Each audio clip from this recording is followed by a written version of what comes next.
जो साहब का मीडिया ये दावा कर रहा था कि साहब ने एक फोन किया पुतिन को और रूस यूक्रेन की जंग रुकवा दी।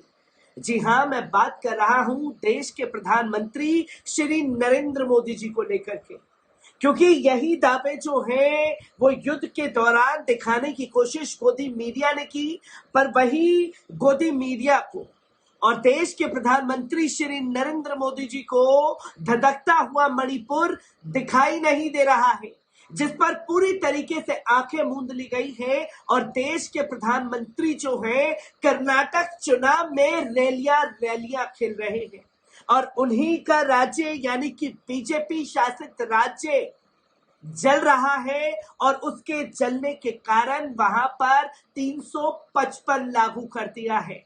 355 का मतलब राष्ट्रपति शासन जो है वो बीजेपी शासित राज्य में लग चुका है, पर ये खबर हर जगह से गायब है ताकि बीजेपी और साहब की कोई भी नाकामी देश की जनता के पास ना जा सके।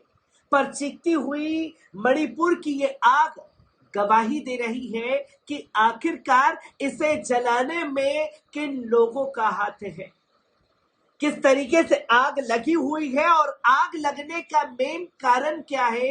एक बार इस रिपोर्ट पर नजर डालते हैं। दोस्तों, मणिपुर को धक्का दिया गया है। उत्तर पूर्व वैसे भी काफी संवेदनशील रहा है। कुछ साल पूर्व में मणिपुर की राजधानी इम्फाल में तमाम तस्वीरें सामने आई। आइकाव में ज्यादातर प्रशासनिक पद पर मैतेई लोगों का कब्जा है। मैतेई घाटियों में रहते हैं, जबकि बाकी जनजातियां जैसे कुकी और नागा पहाड़ों में। 10% क्षेत्रफल पर मणिपुर आबादी की 64% जनसंख्या जो मैतेई की रहती है। इनके हिस्से में उपजाऊ जमीन है। मणिपुर के प्रशासन पर इनका दबदबा है। 60 में से 40 विधानसभा सीटें मैतेई लोगों के पास है। बाकी 90% क्षेत्रफल पर जो पहाड़ी है 34 जनजातियां रहती है, जिनकी जनसंख्या 35% तक है। अब जब मैतेई लोगों को एसटी श्रेणी में हाईकोर्ट ने दे दिया है, तो जनजातियों को लगा कि पहले से ही प्रदेश के संस्थानों पर कब्जा जमाए मैतेई उनको मिलने वाले आरक्षण को निगल लेंगे, जिसके कारण बाकी जनजातियां आदिवासी और ईसाई है। जिस तरीके से पुराने सामाजिक विभाजन को कुरेदा गया है, आग लगाई गई है, देश के लिए बुरा होगा। सभी को इस संवेदनशील मामले को वोट बैंक की दृष्टि से, हिंदूवादी दृष्टि से धटकने के बजाय अखंडता की हिफाजत से दृष्टि से देखना चाहिए। मणिपुर जलेगा तो नागालैंड ठंडा ना रहेगा। मणिपुर में हिंसा के दौरान उपद्रवियों ने इम्फाल में तैनात आयकर विभाग के एक अधिकारी को उनके आधिकारिक आवास से बाहर घसीटा और उनकी हत्या कर दी। भारतीय राजस्व सेवा यानी कि एसोसिएशन ने शुक्रवार को यह जानकारी दी।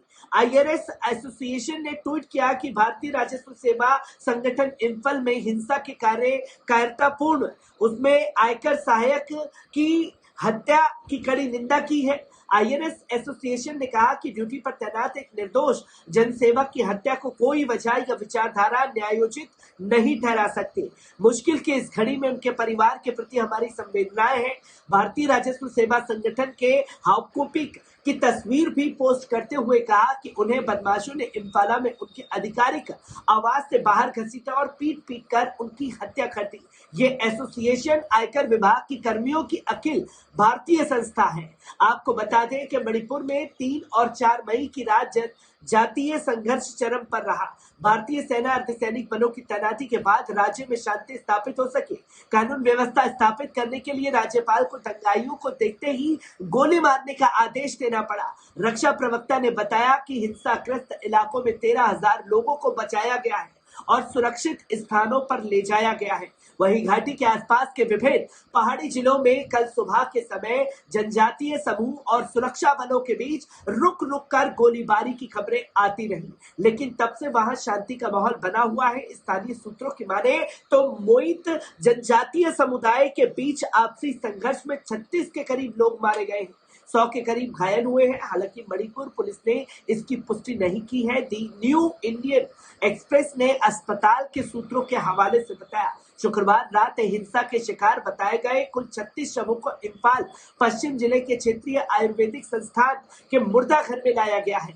गोली लगने से घायल कई लोगों का इलाज रिम्स में जवाहरलाल नेहरू आयुर्विज्ञानिक संस्थान में चल रहा है। मणिपुर भारतीय सेना, असम राइफल और रैपिड एक्शन फोर्स के 10,000 सैनिक तैनात हैं। राज्य इम्फाल में रहने वाले मेइत समुदाय और पहाड़ी जिलों के निवासी नागा और कुकी आदिवासियों के बीच संघर्ष से हिल गया है। मणिपुर हिंसा की चपेट में all India tribal student union के नेतृत्व में आदिवासियों ने 10 पहाड़ी जिलों में एकजुटता मार्च बुलाया था। आदिवासी संगठन राज्य की बहुसंख्यक आबादी मेतेई समुदाय को अनुसूचित जनजाति की सूची में शामिल करने के प्रस्ताव के विरोध कर रहे हैं। मार्च 2023 में मणिपुर हाईकोर्ट का राज्य सरकार से कहा था कि मेतेई समुदाय को आदिवासी सूची में शामिल करने की मांग कर विचार करें। 4 महीने के भीतर प्रस्ताव भेजे। इसी के बाद आदिवासी और गैर आदिवासी समुदाय के बीच तनाव बढ़ रहा था। बीते 3 मई को मणिपुर की राजधानी इम्फाल में आदिवासियों ने एकजुटता मार्च निकाला था। उसके बाद से ही राज्य में बड़े स्तर पर हिंसा शुरू हो गई। इम्फाल सहित मणिपुर के अन्य पहाड़ी इलाकों में इसकी चपेट में आ गए हैं। हालात ये है कि सरकार को दंगाइयों को देखते ही गोली मारने का आदेश देना पड़ा है। पूरे राज्य में 5 दिनों के लिए इंटरनेट सेवा भी बंद कर दी गई थी। हिंसा को काबू करने के लिए अलग अलग इलाकों में असम राइफल की कुल 55 टुकड़ियां तैनात कर दी गई हैं। हिंसा प्रभावित 8 जिलों में इम्फाल, पश्चिम काकचिंग, योबल, जिरीबाम, बिष्णुपुर, चुरंजपुर और तमाम जगह पर कर्फ्यू लगा दिया गया है। इसी के साथ केंद्र सरकार ने मणिपुर में अनुच्छेद 355 लगाते हुए सुरक्षा और कानून व्यवस्था अपने हाथों में ले ली है।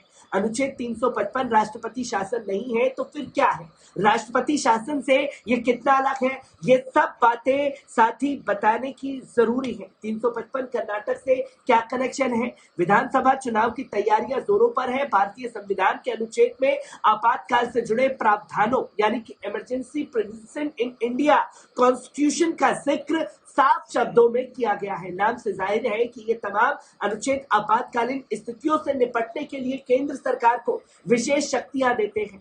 आपातकाल 3 तरह के होते हैं: राष्ट्रीय आपातकाल, राज्य आपातकाल और वित्तीय आपातकाल, जिसमें अनुच्छेद 352 के तहत राष्ट्रीय आपातकाल की घोषणा की जा सकती है और अनुच्छेद 353 में आपात की घोषणा के प्रभाव बताते हुए कहा गया है कि आपातकाल का विस्तार उस राज्य या क्षेत्र पर भी हो सकता है जो आपातकाल लगाए गए राज्य से अलग है।